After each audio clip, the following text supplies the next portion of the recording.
చూద్దాం. పేదల సేవలో 4,000, 6,000, 10,000, 15,000 ఇచ్చే ఏకైక ప్రభుత్వం భారతదేశంలో, ప్రపంచంలో ఎన్డీఏ ప్రభుత్వం. ఇలాంటి అనేక కార్యక్రమాలు. ఈ మధ్య జనాభా తగ్గిపోతా ఉంది. ఈ సందర్భంగా అది కూడా ఆలోచించుకోవాలి. ప్రపంచం అంతా కూడా ఏజింగ్ ప్రాబ్లం వచ్చింది. సౌత్ ఇండియా కూడా స్టార్ట్ అయింది. ఒకప్పుడు నేనే కుటుంబ నియంత్రణ పాటించమని చెప్పాను. ఇప్పుడు నేనే పాపులేషన్ మేనేజ్మెంట్ని పాటించమని చెప్తున్నా. ఒకప్పుడు ఒకరు ముద్దన్నాను, ఇద్దరు అయితే ఓకే అన్నాను, ముగ్గురు వద్దన్నాను. ఇప్పుడు మళ్ళీ రివర్స్ చేసి నేనే మాట్లాడుతున్నాను. ఒకరు వద్దు, ఇద్దరు ముద్దు, ముగ్గురుంటే ఇంకా మంచిది. కాబట్టి అందరూ కూడా మళ్ళీ ఆ దిశగా పోతే తప్ప జనాభా పోయిన తర్వాత మన సెల్ ఫోన్ల కోసమో, రోబోటిక్స్ కోసం, మెషిన్ల కోసం పనిచేసే పరిస్థితికి వస్తాం. ఆ పరిస్థితి ఉండాలంటే ముందే జాగ్రత్త తీసుకోవాలి. ఇప్పుడు మనం చూస్తే జీవిత కాలంలో ఒక కపుల్, భార్యాభర్త 2.1కి జన్మనివ్వాలి. మన రాష్ట్రంలో 1.5. కొన్ని దేశాల్లో ఇంకా తగ్గిపోయింది. అంటే రాను వయసు మళ్ళిన వాళ్ళ సంఖ్య పెరిగింది. పిల్లలు లేని పరిస్థితి వచ్చారు. దీనివల్ల ఆ దేశాల యొక్క భవిష్యత్తే ప్రశ్నార్థకంగా తయారయ్యే పరిస్థితి వచ్చింది. ఈ నెలలోనే, ఈ ఉగాది పండుగ రోజు చెప్తున్నా, ఒక పాపులేషన్ మేనేజ్మెంట్ పాలసీ తీసుకొచ్చి ఎవరైనా ఇద్దరు ముగ్గురు పుడితే వాళ్ళందరికీ అదనంగా 25,000 రూపాయలు ఆ రోజే వాళ్ళ అకౌంట్లో వేసే బాధ్యత తీసుకుంటామని చెప్పి నేను మీకు తెలియజేస్తున్నా. ఇంకొక పక్కన కూడా ఒకటి ఆలోచించాం. పిల్లల్ని పెంచడం ఒక భార్య యొక్క బాధ్యత కాదు, భార్య భర్త సమిష్టి బాధ్యత. ఇంకా పెద్దలు కూడా ఉన్నారు, గ్రాండ్ పేరెంట్స్. వాళ్ళు కూడా బాధ్యత తీసుకొని అవసరమైతే వాళ్ళకు కూడా మనం చెప్పగలిగితే, నేర్పించగలిగితే ఇవన్నీ అవుతాయి. అందుకే నేను మీరు చూసినప్పుడు ఇటీవల కాలంలో మీరు చూస్తే తల్లికి వందనం, ఎంతమంది పిల్లలుంటే అంతమందికి 15,000 రూపాయలు ఇస్తున్నాం. దీనివల్ల పాపులేషన్ కూడా మేనేజ్మెంట్ అయ్యే పరిస్థితి వస్తుంది. అన్నం పెట్టే రైతన్న కోసం మొన్నే అన్నదాత ఇచ్చాం. ఆడబిడ్డల సాధికారత కోసం ఏదైతే స్త్రీశక్తి తీసుకొచ్చి నాకెంతో ఆనందం. ఈరోజు ఆడబిడ్డలు బ్రహ్మాండంగా ఎవ్వరి దయాదాశాలు అవసరం లేకుండా ఉచితంగా ప్రయాణ సౌకర్యం చేస్తున్నారు. ఇప్పటికి 56 కోట్ల ప్రయాణాలు చేశారంటే నేను గర్వపడుతున్నానని కూడా నేను మీకు తెలియజేస్తున్నా. ఇంకొక పక్కన నిన్ననే దివ్యాంగుల కోసం దివ్యాంగ శక్తి తీసుకొచ్చాం. అది ఇనాగరేట్ చేసినప్పుడు నాకు ఎంత ఆనందం కలిగిందంటే, ఒకప్పుడు దివ్యాంగులు అనేవాళ్ళు ఇంటికే పరిమితమయ్యే పరిస్థితి. ఈరోజు ఒక ఆత్మవిశ్వాసంతో, ఒక చైతన్యంతో ఎక్కడికైనా పోగలుగుతామని ధైర్యాన్ని ఇవ్వగలిగాం. దానికి కూడా ముందుకు పోయాం. నేను అందరికీ, ఇమాములకి, మౌజములకి గౌరవ వేతనాలు ఇచ్చాం. ఈ విధంగా ఒకటి కాకుండా సమాజంలో పూజారులకి 15,000 గౌరవ వేతనం పెంచాం. ఇలాంటి కార్యక్రమాలతో మనం ముందుకు పోతున్నాం.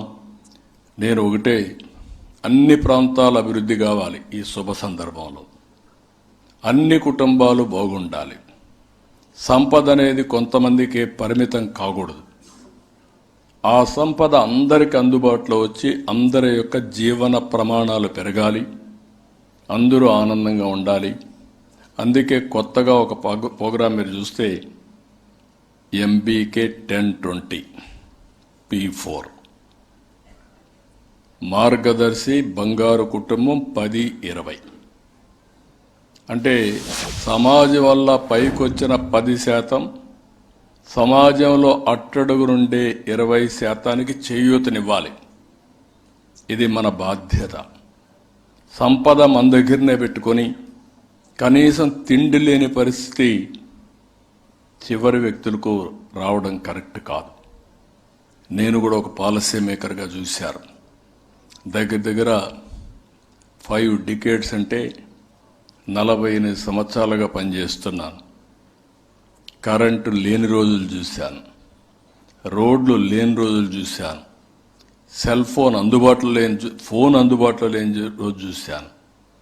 ఈరోజు అన్నీ వచ్చాయి, సంపద వచ్చింది. కానీ నేను పనిచేసేది ఏ 10 మందో 20 మంది కోటీశ్వరుల కోసం కాదు. 5 కోట్ల తెలుగు ప్రజలు ఎవరైతే ఈ రాష్ట్రంలో ఉన్నారో ప్రతి ఒక్క వ్యక్తికి అందుబాటులో ఉండాలి, ప్రతి ఒక్కరికి న్యాయం జరగాలి, అందరి జీవన ప్రమాణాలు పెరగాలని పనిచేస్తున్నాం. అందుకే అందరూ కూడా అప్పీల్ ఇస్తున్నాం. మీ బాధ్యత, భగవంతుడు మనకి అవకాశం ఇచ్చాడు. ప్రభుత్వం చేసిన పనులు మీరు ఉపయోగించుకున్నారు, అందులో అదృష్టం కలిసి వచ్చింది. ఈరోజు మనందరి బాధ్యత ఈ సమాజంలో అట్టడుగునుండే ప్రతి ఒక్కరికి చేయూతనిచ్చి వాళ్ళని పైకి తీసుకురావాల్సిన అవసరం ఉందని చెప్పి కూడా నేను మీకు తెలియజేస్తున్నా. ఈరోజు చాలామంది ఇప్పుడే మాట్లాడినప్పుడు చెప్పారు, సమగ్ర అభివృద్ధి కోసం విశాఖ, అమరావతి, తిరుపతి రీజన్స్ పెట్టి అన్ని నియోజకవర్గాలు, అన్ని గ్రామాలు, అన్ని ప్రాంతాలు సమగ్ర అభివృద్ధి చేసే బాధ్యత ఈ ప్రభుత్వం తీసుకుంటాం. ఈ ఉగాది రోజున ఈ విషయం కూడా మీ అందరికీ విజ్ఞప్తి చేస్తున్నా. ఇంకో పక్కన నేషనల్ హైవేస్ కానీ, ఎకనామిక్ కారిడార్స్ కానీ, లాజిస్టిక్స్ పార్కులు, పోర్ట్లు, ఎయిర్పోర్ట్లు, హార్బర్లు ఇవన్నీ కూడా చేసి సంపద సృష్టిస్తే ఆదాయం పెరుగుతుంది. మీకు ఒకటే విషయం చెప్తున్నా, నిన్నే నేను దగ్గరగా నేను ముఖ్యమంత్రి మళ్ళా ప్రమాణ స్వీకారం చేసిన 21 నెలల్లో 1943 కోట్ల రూపాయలు పోలవరం నిర్వాసితుల కోసం ఇచ్చిన ఏకైక ప్రభుత్వం ఎన్డీఏ ప్రభుత్వం. 1924లో ఒక్క పైసా ఇవ్వకపోతే ఈరోజు పోలవరం ప్రాజెక్టు వస్తే ఆంధ్రప్రదేశ్ రాష్ట్రం సస్యశ్యామలం అవుతుంది. గోదావరిలో నీళ్లున్నాయి, మిగిలిన నదుల్లో నీళ్లు లేవు. రాయలసీమ ఎడారిగా మారిపోతుందని ఆశ వదిలిపెట్టిన పరిస్థితిలో ఆ ఆశకు ఒక రెక్కలు తొడిగిన వ్యక్తి నందమూరి తారక రామారావు మొట్టమొదటిసారిగా ఇరిగేషన్ ప్రాజెక్ట్స్ శ్రీకారం చుట్టారు. ఈరోజు నా ఆలోచన నదుల అనుసంధానం జరగాలి, ప్రతి ఒక్కరికి నీటి భద్రత ఇవ్వాలి.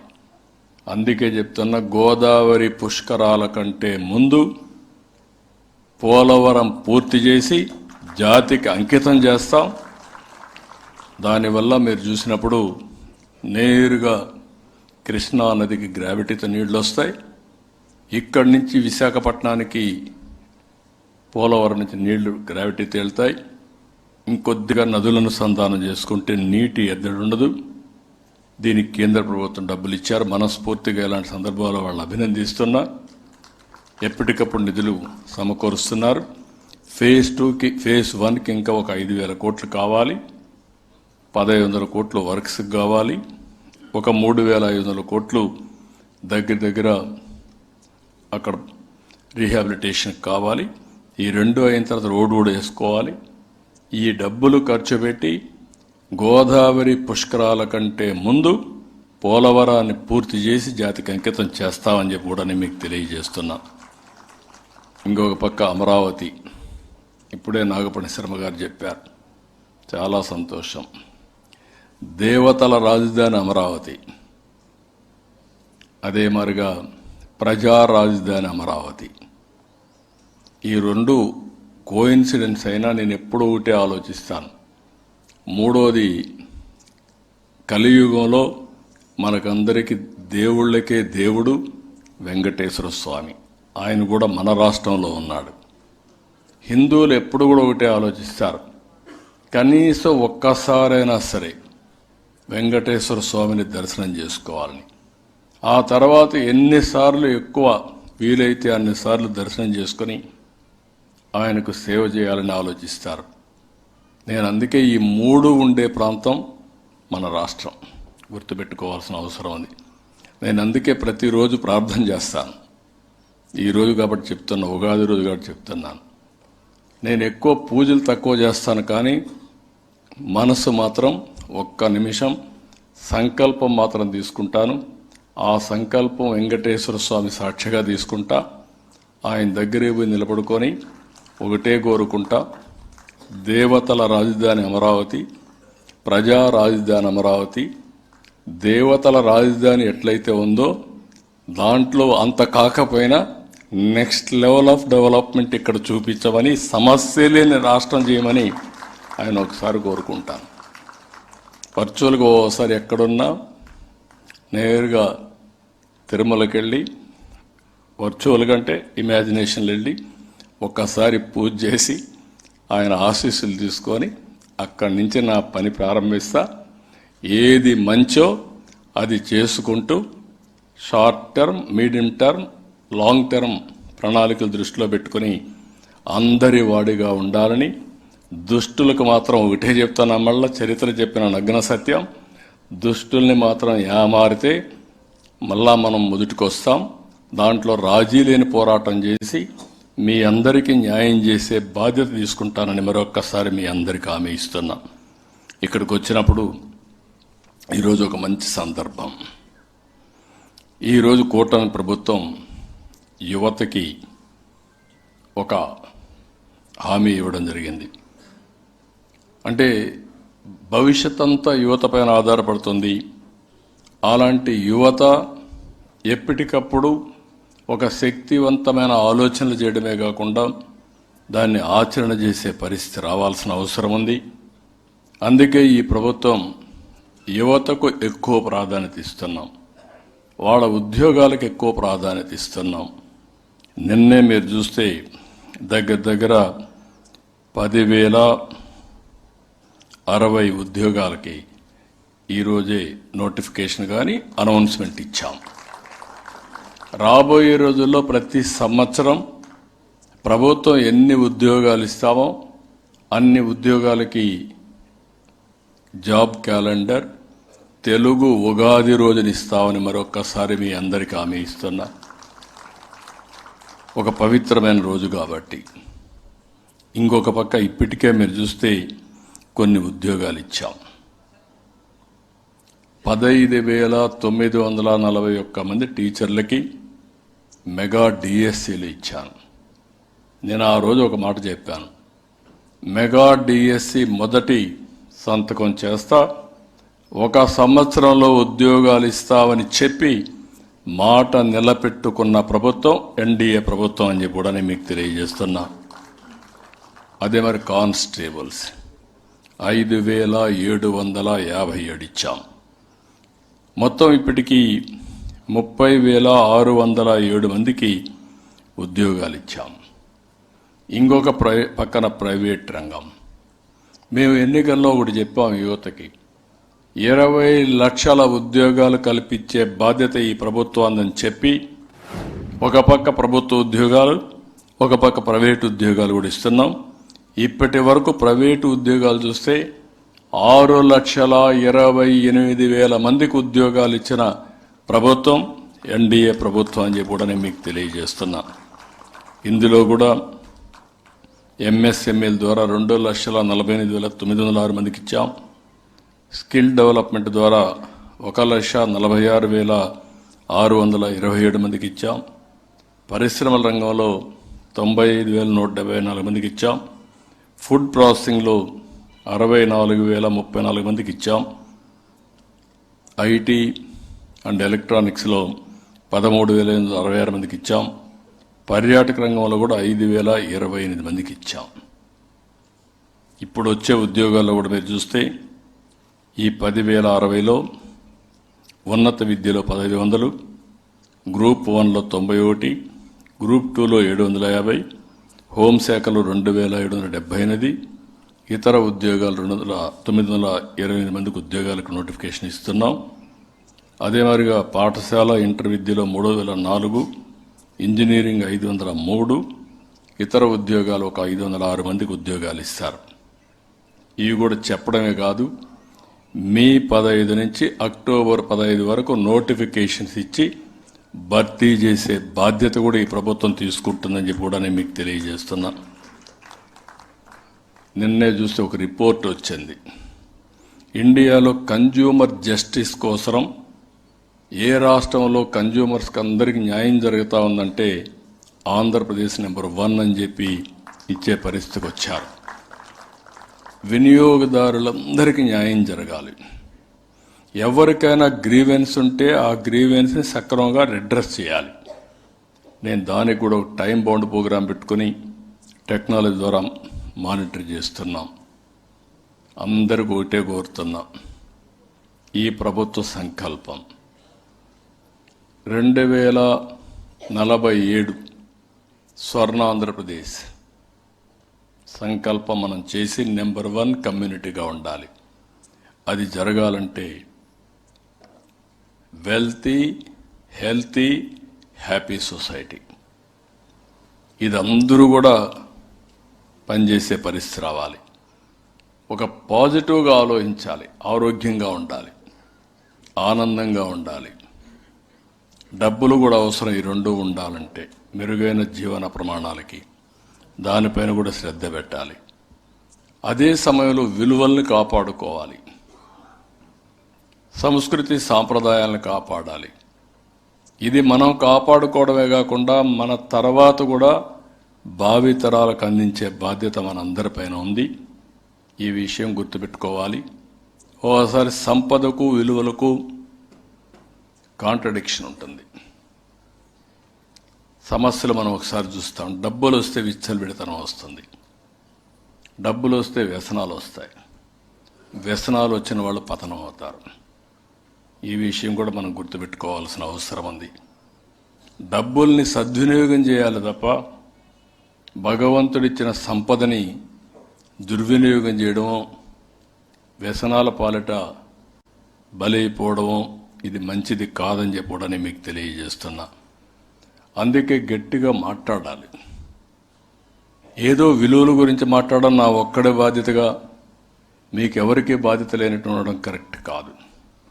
అందరం కూడా మాట్లాడాలి. విలువల్ని ఎక్కడికక్కడ నిలపడం కోసం ఇలాంటి సందర్భాలు కూడా మనం ఉపయోగించుకోవాల్సిన అవసరం ఉంది. ఈరోజే జియో పొలిటికల్ మనం చూస్తున్నాం, ప్రపంచంలో ఏం జరుగుతుందో చూస్తున్నాం.